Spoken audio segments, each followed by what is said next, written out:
So you take a look at those AL East standings, the Jays and Yankees. Big series, 2.5 games separate the two clubs. Toronto at 85 and 64. The Yanks bring in second place at 82 and 66. And then we have, as we've mentioned time and time again today, we let off the show with it. I'm this excited. Orioles, Rays, Sox. 1 game separate the three teams. A half game separates the Red Sox from 4th place. Orioles 73 and 76. Rays 72 and 77. And the Red Sox at 71 and 77. So, biggest series in the division this week. Red Sox-Rays battle for 4th. No. Of course, Yankees-Jays battle for 1st. The Yankees right now still hold a 4-game lead over Houston for the first wild card, which tells me they're in good shape entering the final 2 weeks or so of the regular season. I think the Yankees will be playing postseason baseball. Likely will be the 1-game playoff opposed to getting a bye to the divisional round, but it is more probable than not, to steal a phrase, there will be postseason baseball in the Bronx this year, and given many people's projections for the Yankees heading into the year, that's a big deal and a job well done. Year after year, the Yankees, what is it now? Nearly 20 consecutive winning seasons? It's remarkable, the run they've had in New York. I mean, we see it here in Boston, even given all the financial advantages the Red Sox have. They may be staring 3 sub-500 finishes in 4 years in the face here. 2013, their only postseason appearance since 2009. I mean, even with the financial advantages the big market teams in baseball have, it's not that easy. But the Yankees still nearly 20 consecutive years of winning baseball. Quite an accomplishment.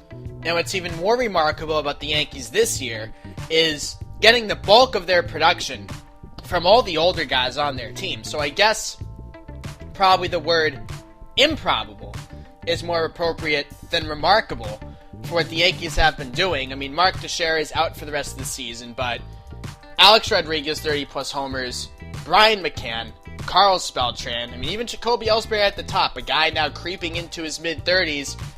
The Yankees continuing to get the bulk of their offensive production from the older guys. I mean, that team all season long held together with, Scotch tape, shoestring, and bubble gum.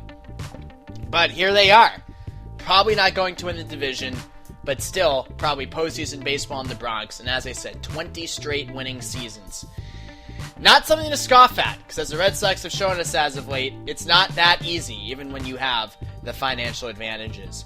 As far as the teams giving Houston a run for the second spot, Houston Angels, by the way, big series this week. Texas at AL West, a real interesting race down the stretch. Texas now in the lead after a big sweep of the Astros last week.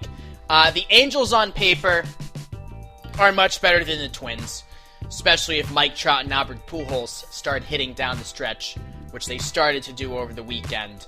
But Miguel Sano has been a difference in Minnesota. 17 home runs and 280 plate appearances, and 965 OPS. It shows that a great prospect like Sano is still the best midseason acquisition in baseball. You don't have to give up any talent to get him. You pay him the league minimum, and he's performing better than any hitter who switched teams at the deadline. Better than Cespedes with the Mets. I mean, and given the talent the Mets had to give up to get Cespedes, you would take Sano 10 times out of 10, not even a debate. So, the best midseason acquisition in baseball, still the top prospect, and Miguel Sano's performance with the Twins just hammers that point home. Speaking of hammering points home, a lot of people have been crusading against the second wild card over the last couple weeks because of the supposed injustice that is occurring in the National League Central. The Pittsburgh Pirates have the second best record in the National League, and they might only get one playoff game. That's right, if they lose to the Cubs in the one-game playoff, they are out. Well, that is certainly quite a cost to bear if you're the Pirates. Because, well, have a great year, second best record in the league, and you don't even really get in the playoffs, never mind the financial hit. Those lack of postseason gates can affect an organization, especially one like the Pirates that could use the cash from the postseason home games. So it's a big blow, and it's not ideal. I mean, the team with the second best record in the league should actually be in the playoffs, not be relegated to the one-game format. But that's the system. I mean, tough.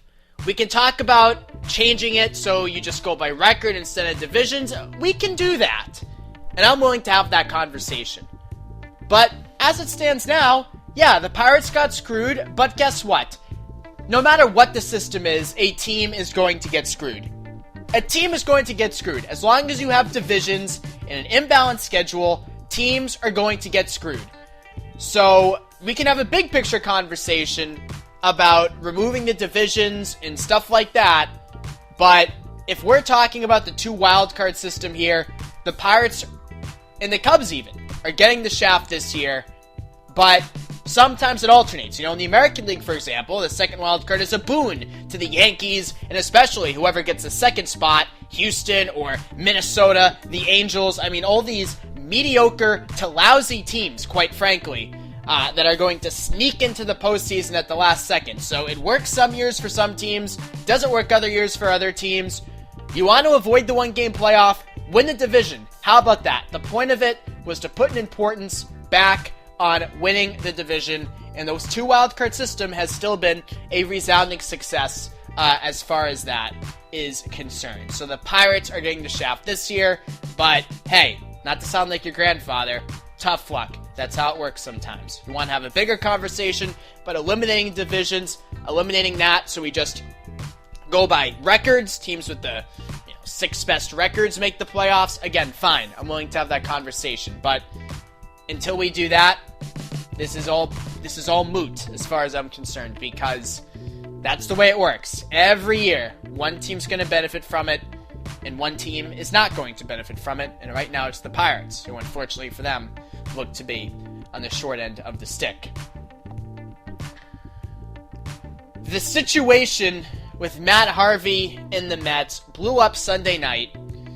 Harvey's cruising along, shuts down the Yankees for 5 innings, then is pulled in the 6th, and the Mets bullpen surrenders 11 runs to the Yankees, losing by a score of 11-2. Harvey, of course, was pulled after 5 innings, 77 pitches, because of his innings limit. So he just got eviscerated in the New York press, the New York tabloids on Monday. But Dave Cameron of Fangraphs says everybody who's ripping Harvey and the Mets is missing the mark. He says that Mets fans should be thankful for this innings limit because it may force Terry Collins to actually use Harvey the way he should. And that is just twice through the order. Matt Harvey, like almost every other starting pitcher, gets worse each time opposing hitters see him. First time through the order, hitters are hitting 191 against Harvey this year. Second time through the order, hitters are hitting 214. Third time through the order, batting average jumps to 253. OPS goes from 562, 567, all the way to 710. Third time through the order. So Dave Cameron's point is, yeah, it didn't work Sunday. The Mets bullpen blew it. But it should work more times than it doesn't, because the Matt Harvey, who's facing a batting order for the third time, is not the Matt Harvey you're thinking of. He's more like Joe Kelly or Rick Porcello, to use some Red Sox examples. So that's Dave Cameron's point. I'm not sure if I purely buy into it, just because I think that there are exceptions to every rule, and if a pitcher like Harvey is grooving and rolling like he was on Sunday at only 77 pitches, he's probably better than any other option you have. But the point is, more times than not, I mean, the numbers say it, there's no arguing it.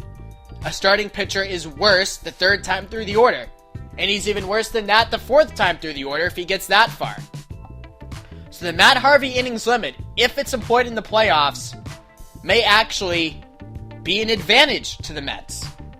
Because it could force them to use Matt Harvey the way they should. I like outside the box thinking. Good piece from Dave Cameron on Fangraphs this week.